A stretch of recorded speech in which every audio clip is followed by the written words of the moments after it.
This is All India Radio Shillong, the Northeast News Bulletin read by Sandeepan Chakravarti.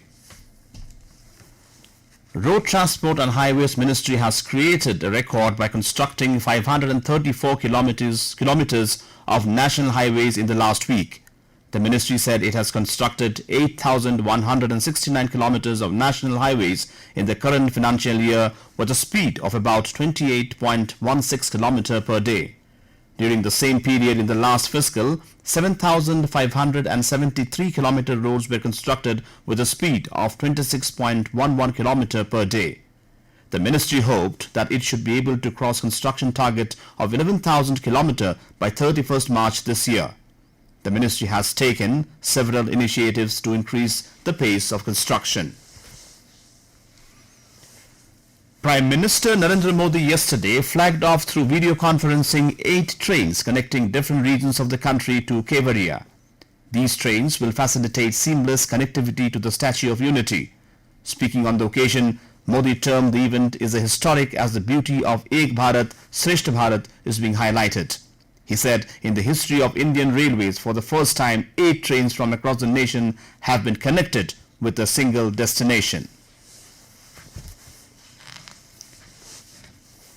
The full election team under Chief Election Commissioner Sunil Arora will arrive in Guwahati today evening in a 3-day visit to review poll preparedness. Recently, a team of Election Commission of India visited Dibrugarh and Guwahati and reviewed poll preparedness. The Chief Electoral Officer in Assam said that Arora and his team will hold meeting today evening with him and Police Nodal Officer. Next day, they will hold meetings with representatives of various political parties. The Election Commission of India is likely to take views of political parties to fix assembly poll dates. After that, the team will hold important meeting with all district election officer and superintendent of police of all districts. Before wrapping up their visit, the Election Commission will meet the Chief Secretary and Director General of Police of the state. Nagaland successfully conducted Covid-19 vaccination at 9 selected launch sites across the state. The State Immunization Officer, Health and Family Welfare Department, Dr. Ritu Thur, in a release said a total of 561 healthcare workers, including doctors, nurses and support staff, were vaccinated by Covishield vaccine on the first day of the drive. On the first day of the vaccination drive, Fake District recorded 100 beneficiaries getting the Covid-19 vaccine. Dimapur 82, Kohima 80, Mokokchung 73, Peren 54, Zunheboto 51, Tuensang 48, Mon 43 and Wokha 30. Dr. Thur said all vaccinated healthcare workers will receive the subsequent second dose after 28 days. He said COVID-19 appropriate behaviors will be strictly maintained even after the vaccination.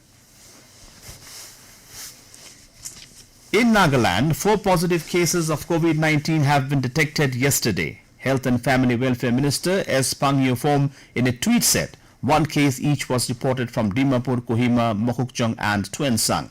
Besides, 4 patients have recovered from the infection, which included 2 each from Dimapur and Kohima.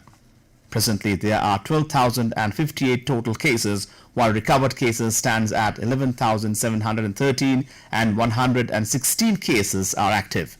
So far, 78 persons died of COVID-19 infection and 141 cases migrated to other states.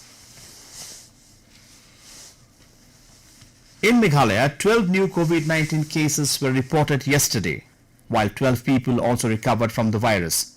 The Directorate of Health Services informed that out of the 12 cases, 11 cases were reported from West Khasi Hills District, while 1 case was reported from East Jaintia Hills. The total active cases in the state is 148, while the death toll is 144. A total of 13,412 people have recovered from COVID-19 so far. The Northeastern Hill University, which was assigned to study alleged leakage from concrete uranium effluent tanks at Nongbajin Rin in southwest Khasi Hills, has submitted its report to the state government. Chief Secretary M.S. Rao said the government is examining the report. Last year, Meghalaya Government asked NEHU and IIT Guwahati to carry out separate studies at the site. Later, some individuals had claimed about high radiation level in the area, which is harmful for human habitation. And with that, we end the Northeast News Bulletin from All India Radio Shillong. Have a nice day.